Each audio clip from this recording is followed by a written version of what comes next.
और वक्त हो गया है दिन भर की सभी बड़ी खबरों का। कांग्रेस नेता पी चिदम्बरम ने बेंगलुरु में होने वाली विपक्षी दलों की बैठक को अहम बताया है। उन्होंने कहा कि विपक्षी दलों में कांग्रेस की मजबूत स्थिति है और हम सब मिलकर भाजपा को 2024 लोकसभा चुनाव हराएंगे। साथ ही उन्होंने पटना बैठक में आप द्वारा दिल्ली अध्यादेश का मुद्दा उठाने को दुर्भाग्यपूर्ण बताया। दिल्ली वालों के लिए राहत की खबर, घट रहा है यमुना का जलस्तर। दोपहर 2 बजे यमुना का जलस्तर 205.78 मीटर दर्ज किया गया है। उम्मीद लगाई जा रही है कि आज रात तक यमुना का जलस्तर खतरे के निशान से नीचे पहुंच जाएगा। वहीं मालगाड़ियों की आवाजाही के लिए खुला पुराना लोहे का पुल। केंद्रीय मंत्री अनुराग ठाकुर ने मणिपुर हिंसा को लेकर कांग्रेस पर निशाना साधा है। उन्होंने कहा कि कांग्रेस ने राज्य में हिंसा बढ़ाने की कोशिश की है। पिछले 10 दिनों से राज्य में शांति बनी हुई है और कई लोगों ने भी अपने हथियार डाल दिए हैं। साथ ही उन्होंने कहा कि कांग्रेस पार्टी अपने नेताओं को वहां भेजकर फिर से अशांति फैलाने का काम कर रही है, जो निंदनीय है। भारत की राजधानी दिल्ली से तेल अवीव जाने वाले विमान को हाईजैक करने की मिली धमकी। पुलिस ने मामला दर्ज कर जांच की शुरू। भारत और मंगोलिया के बीच कल से नोमैडिक एलिफेंट 2023 सैन्य अभ्यास शुरू होगा। इस सैन्य अभ्यास में भाग लेने के लिए भारतीय सेना की एक टुकड़ी आज रवाना हुई। इस टुकड़ी में 43 जवान शामिल हैं। दोस्तों, आगे की खबर पर चलने से पहले आपसे रिक्वेस्ट है कि अगर आपने वीडियो को अभी तक लाइक कर इस पर कमेंट नहीं किया है तो जल्दी से कर दे, क्योंकि आपका एक लाइक और कमेंट मेरे चेहरे पर खुशी ला देता है। कांग्रेस नेता शशि थरूर ने मणिपुर में लंबे समय से लगे इंटरनेट प्रतिबंध को लेकर ट्वीट शेयर किया। उन्होंने कहा कि किसी भी रिकॉर्ड में ऐसा नहीं आया है कि इंटरनेट बंद करने से हिंसा रुक जाती है या इस पर कोई असर पड़ता है। यह एक नौकरशाही कार्रवाई है जिससे लोगों की सुरक्षा नहीं होती है बल्कि केवल असुविधा होती है। भारत अमेरिकी डॉलर पर निर्भरता कम करने के लिए स्थानीय मुद्राओं में सीमा पार लेन देन को बढ़ावा दे रहा है। इसी कड़ी में अब रिजर्व बैंक ऑफ इंडिया और यूएई के सेंट्रल बैंक के बीच यूपीआई सिस्टम और कार्ड भुगतान को जोड़ने के लिए बड़ा समझौता हुआ है। समझौते से अब दोनों देशों के लोगों को सीमा पार रुपए भेजने में आसानी होगी। महाराष्ट्र में एनसीपी में फूट के बाद पहली बार बागी विधायकों और नेताओं ने शरद पवार से मुलाकात की। बगावत के 14 दिन बाद पार्टी के बड़े नेताओं ने शरद पवार से आशीर्वाद लिया और एकजुट करने के लिए मार्गदर्शन मांगा है। लोकसभा चुनाव 2024 में यूपी की 80 सीटों पर जीत दर्ज करने के लिए सभी पार्टियां दाव पैच लगा रहे हैं। राजनीति की बिसात पर नेता अपनी चालें चलने लगे हैं। इसी क्रम में पूर्वांचल के कद्दावर नेता सपा विधायक दारा सिंह चौहान ने इस्तीफा देकर अमित शाह से मुलाकात की। वहीं सुभाषपा एनडीए में शामिल हो गए हैं। बिहार में राष्ट्रीय जनतांत्रिक गठबंधन को मजबूती देने में जुटी भाजपा केंद्र सरकार में शामिल होने के लिए चिराग पासवान के मान मनोबल में लगी है। सीटों के इस पेंच में चिराग का सरकार में शामिल होने का मामला फंस गया है। इस बीच भाजपा के राष्ट्रीय अध्यक्ष जेपी नड्डा ने चिराग को पत्र लिखकर 18 जुलाई को नई दिल्ली में होने वाली बैठक में आमंत्रित किया है।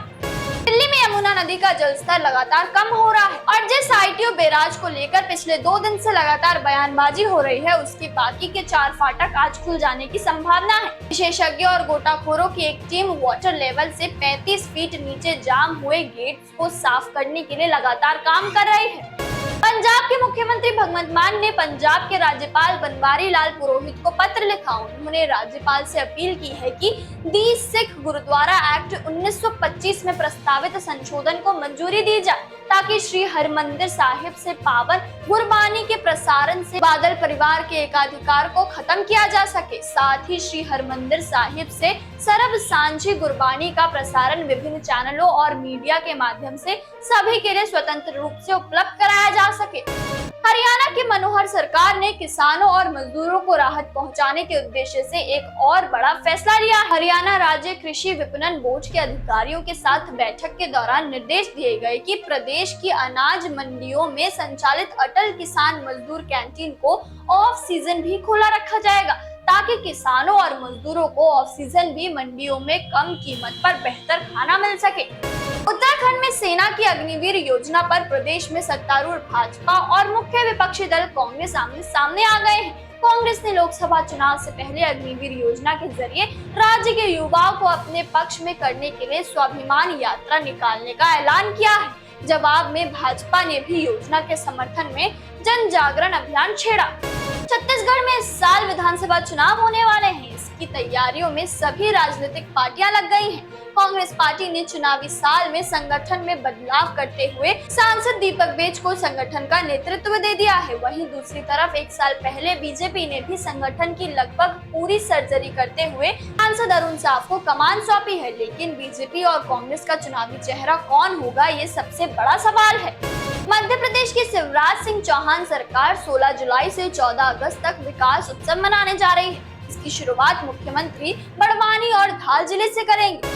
पिछले कुछ दिनों के दौरान हिमाचल प्रदेश में भारी बारिश और भूस्खलन में मची तबाही की वजह से वहां पर जनजीवन अभी भी पहले की तरह सामान्य नहीं हो पाया है। प्रदेश की राजधानी शिमला व अन्य भागों में झमाझम बारिश का सिलसिला जारी है। इस बीच हिमाचल मौसम विभाग ने 10 जिलों में बारिश का ऑरेंज अलर्ट जारी कर सभी की चिंता बढ़ा दी है। जम्मू कश्मीर के उपराज्यपाल मनोज सिन्हा ने कहा कि प्रधानमंत्री आवास योजना के तहत किसी भी बाहरी व्यक्ति को जमीन नहीं दी जा रही है। मनोज सिन्हा ने कहा कि कुछ लोग दावा करके लोगों को गुमराह कर रहे हैं कि यहाँ बाहरी लोगों को जमीन दी जा रही है। उन्होंने यह टिप्पणी उत्तरी कश्मीर के बारामूला जिले डाक बंगले में एक समारोह के दौरान की।